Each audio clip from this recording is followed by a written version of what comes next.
Now let's derive the double angle identities. For the double angle identities, we start with the sine of the sum of two angles and the cosine of the sum of two angles.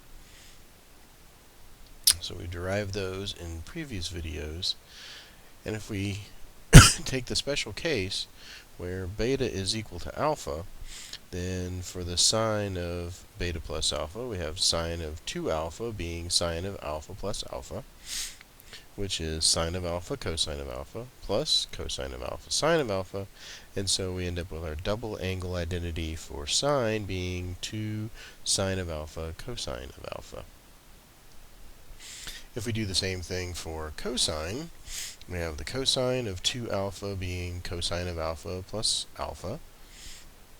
So using our formula for the cosine of the sum of two angles, we have cosine of alpha minus sine of alpha, which simplifies to cosine squared of alpha minus sine squared of alpha.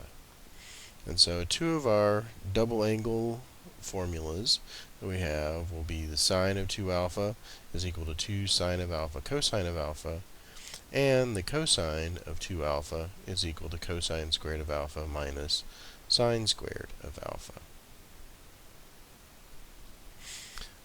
We can actually get two more formulas for the cosine of 2 alpha by using the Pythagorean identity sine squared of theta plus cosine squared of theta is 1. To get the other two identities for the cosine of 2 alpha, we can say that the cosine of 2 alpha is cosine squared minus sine squared of theta, but then cosine squared of theta becomes 1 minus sine squared. So I have a minus sine squared, which becomes a 1 minus 2 sine squared of theta. Or I can substitute the other direction and say that cosine of 2 alpha is cosine squared of alpha minus sine squared of alpha, but sine squared becomes 1 minus cosine squared.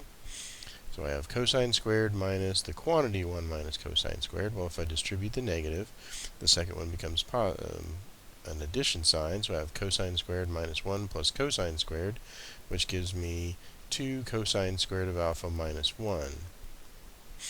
And so I have two other formulas for the cosine of 2 times theta.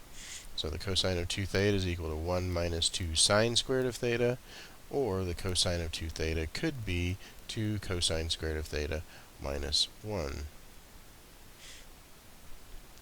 If I wanted to get the double angle for tangent, then I come back to my quotient identity, that the tangent of 2 alpha is going to be the sine of 2 alpha over the cosine of 2 alpha. But then using my double angle formulas, that's 2 sine of alpha cosine of alpha divided by cosine squared of alpha minus sine squared of alpha. Well, if I factor cosine squared out of the numerator and denominator, in the numerator it will leave me with a 2 sine of alpha over cosine of alpha. In the denominator, taking out a cosine squared will leave me with a 1 minus sine squared over cosine squared of alpha. So canceling out the cosine squared of alpha, on the top I get 2 sine of alpha over cosine of alpha. On the bottom, 1 minus sine squared of alpha over cosine squared. So that simplifies to, with my quotient identities, 2 tangent of alpha in the numerator and 1 minus tangent squared in the denominator. And so I end up with my last double angle identity of tangent of 2 alpha is equal to 2 tangent of alpha divided by 1 minus tangent squared of alpha. And this gives us our double angle formulas.